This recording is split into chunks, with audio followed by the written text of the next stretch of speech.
திருச்சி மண்டல அலுவலக நுழைவு வாயிலில் ஹிந்தியில் எழுதப்பட்டிருந்த பெயரை திமுகவினர் அழித்திருக்கிறார்கள். இதுகுறித்த கூடுதல் விவரங்களை நம்முடைய செய்தியாளர் பிரபாகரிடம் கேட்கலாம். பிரபாகர், விவரங்களை பதிவு செய்யுங்கள்.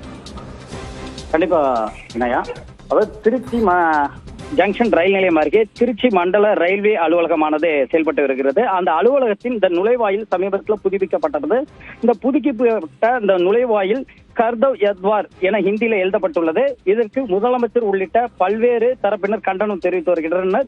உடனடியாக அந்த பெயர் பலகை மாற்ற வேண்டும் என கோரிக்கை வைத்துள்ளனர். இந்த நிலையில் தான் இந்த அலுவலக வாயில் இந்த கர்தவ்யா யத்வார் என எழுதியுள்ளதனை கண்டித்து ரயில்வே கோட்ட மேலாளர் அலுவலக இந்த நுழைவாயில் முன்பாக திமுகவினர் முற்றுகை போராட்டத்தில் ஈடுபட்டனர். மேலும் அங்கு வைக்கப்பட்டிருந்த கல்வெட்டுகளில் உள்ள இந்தி எழுத்துக்களை கருப்புமை கொண்டு அளித்தனர்.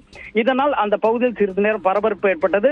போராட்டத்தில் ஈடுபட்ட திமுகவினர் உடனடியாக அந்த ஹிந்தி எழுத்தை அளிக்க வேண்டும், தமிழ் ஆங்கிலத்தில் மாற்ற வேண்டும் என்பது கோரிக்கையை வைத்துள்ளனர்.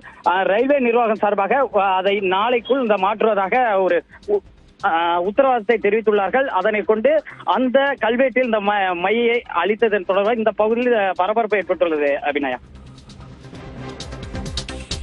விவரங்களுக்கு நன்றி பிரபாகர்.